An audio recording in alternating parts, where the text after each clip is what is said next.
4.15 부정선거에 대한 국제조사단의 최종 보고서가 곧 나옵니다. 그 보고서의 서문을 소개하는 네 번째 시간입니다. 이번에는 제가 쓴 서문을 읽어드리도록 하겠습니다. 부정선거는 권력 편성과 구성원의 처우에 관한 정치 공동체의 근본 약속을 파괴하는 행위입니다. 공적 세계의 표상과 실상이 극도로 괴리되는 부정선거를 용인한다면 자유의 이념, 민주의 이념, 공화의 이념이 모두 공허한 메아리가 될 뿐입니다. 대중사회의 진전과 더불어 더욱 거대하고 획일화된 정당 조직은 입법부를 왜곡할 뿐만 아니라 사법, 행정 각부를 굴복시키고 언론, 거대 기업, 거대 시민단체와 손잡고 새로운 형태의 과두제를 불러들이고 있습니다. 과두제는 필연적으로 대두되는 민중주의 운동과 대립하게 되고 장차 그 파국은 새로운 형태의 전제 정치가 될 것입니다. 사태를 악화시키는 것은 세계적 부패의 온상이 되는 중국 공산당의 왕성한 활동과 개입입니다. 중국 공산당은 20세기 초 세계 공산화를 주도했던 소비에트의 팽창 전략과 달리 부패의 삼투를 통해서 세계를 중국화하고 있습니다. 기원전 스파르타를 멸망에 이르게 했던 페르시아의 뇌물처럼 중국의 검은 돈과 스파이 조직은 서양 문명의 핵심을 내부에서부터 융해시키고 있습니다. 이 부패의 세계화에 맞서서 자유와 법의 지배라는 문명적 전통을 수호하고자 하는 자는 철저히 부패를 분별하고 부패에 대항하는 구별된 존재로 자신을 세워가야 합니다. 부정선거에 굴복하는 순간 문명적 전통에 기반한 자유와 법의 지배, 적법 절차는 모두 모래성과 물거품처럼 사라져버릴 것입니다. 선거가 시작되기 전에 비정상적인 방식으로 2번이나 공천에서 배제돼 정치적 사망 선고가 내려졌을 때 저는 열심히 새벽 기도에 나아가 신께 간구했습니다. 선거가 끝나면 대한민국의 정치적 대변혁과 기적의 바람이 불어닥칠 텐데 그 한 구석에서 역할을 하는 작은 도구가 되게 해달라고.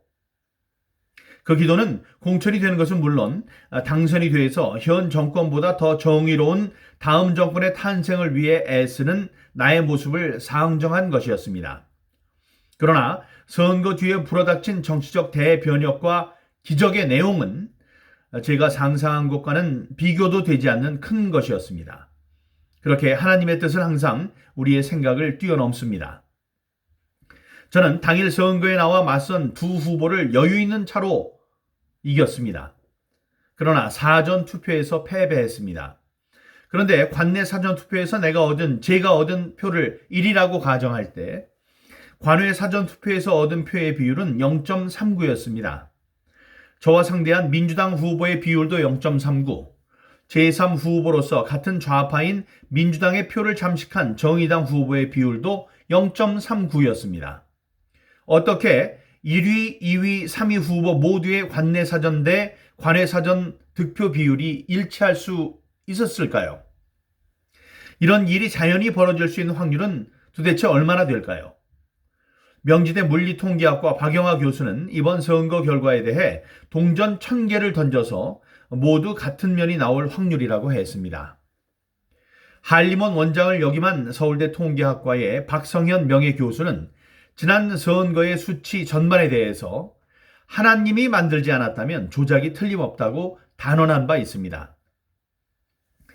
2020년 4월 15일 자유주의의 최전방 대한민국에서 몇 달 뒤인 2020년 11월 3일에는 자유민주주의의 종주국인 미국에서 총체적인 부정선거가 자행돼 의회와 대통령직이 유린됐습니다. 민주주의와 자유, 법의 지배와 적법 절차가 능욕됐으며 개탄스럽게도 정치 공동체의 근본 약속을 능욕한 자들이 대중 앞에서 법의 수호자를 자처하고 있습니다.